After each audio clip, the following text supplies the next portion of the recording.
Welcome to No Longer Conformed. I'm Erik Garthe, and we are studying Trusting God, Bible bits from Philippians.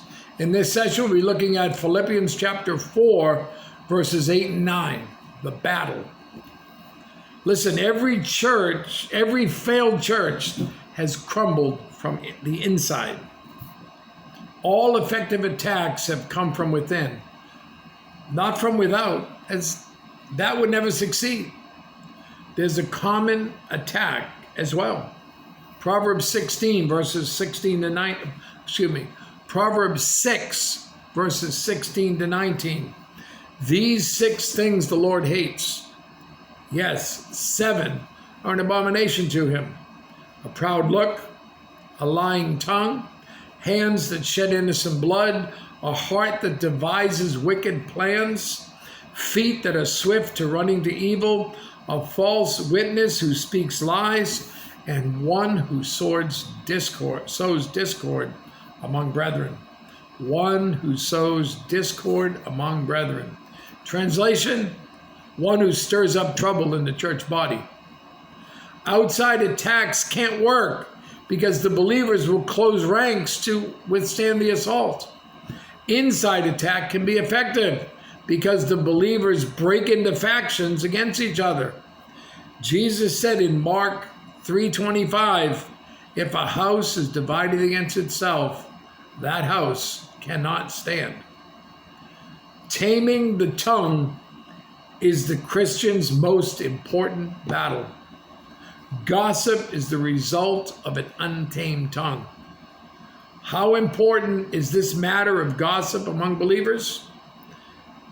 Well, let me ask you, do you want your church to grow? Because this happens in a church. Listen, this is what happens in a church. Members cut off the legs of the church's witness by gossip, as no one will want to have anything to do with that place. Members then accuse the church's witness of going deaf, blaming each other, the pastor, or the ministry programs. Ephesians chapter 4 and verse 29 says, let no corrupt word proceed out of your mouth, but what is good for necessary edification, that it may impart grace to the hearers. Your tongue must be tamed, but the Apostle James revealed a huge problem in doing so. Look at James chapter 3, verse 2 down to verse 12. For we all stumble in many things. If anyone does not stumble in word, he's a perfect man, able also to bridle the whole body.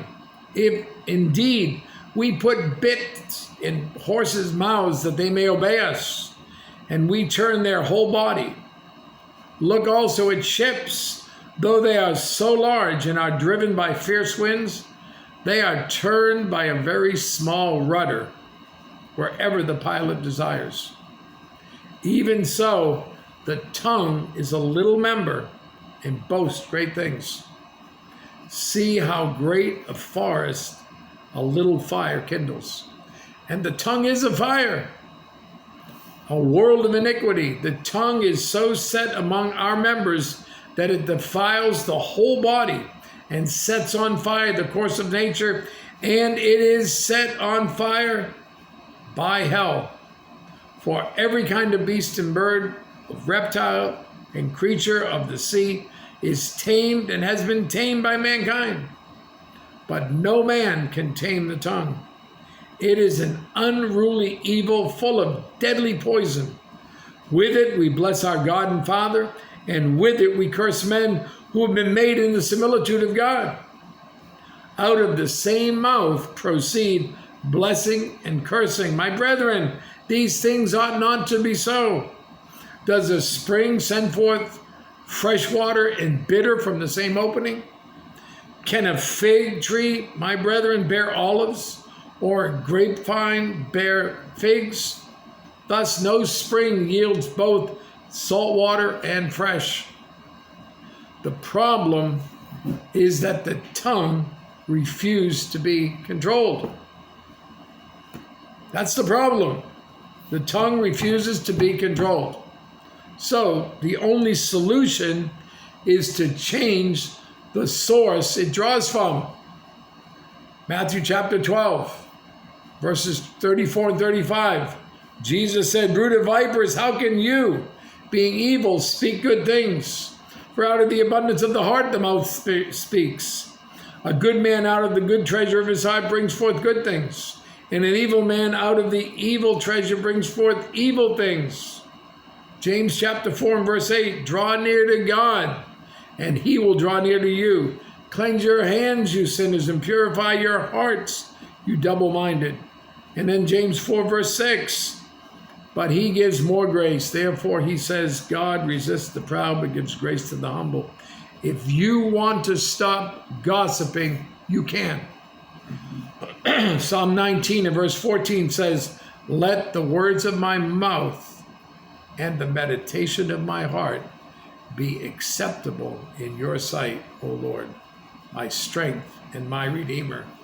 Romans chapter 12 and verse 2, "And do not be conformed to this world, but be transformed by the renewing of your mind, that you may prove what is that good and acceptable and perfect will of God." 1 Corinthians chapter 10 and verse 5, "Casting down arguments and every high thing that exalts itself against the knowledge of God, bringing every thought into captivity to the obedience of Christ."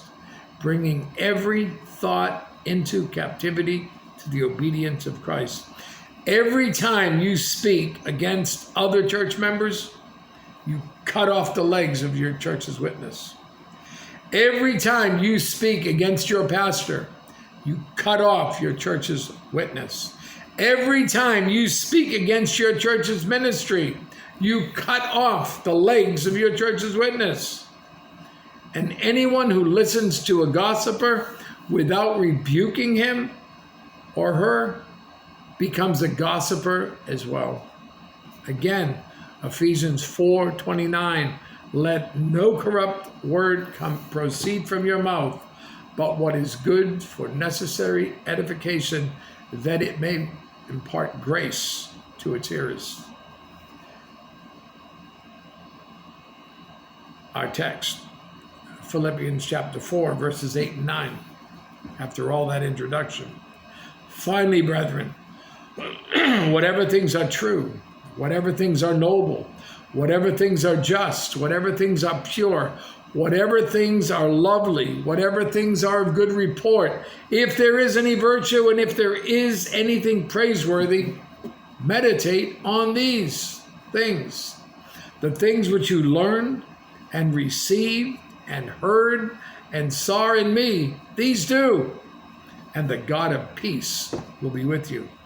Listen, the next time you are tempted to speak evil of anyone, in the back of the church, in the parking lot, in your home, with your friends and acquaintances, among family members, anyone, review these verses. They provide an 8-point checklist before you speak against others. Whatever things are, first of all, true, that they're accurate. What I'm about to say, will it give an accurate impression? Noble, honorable.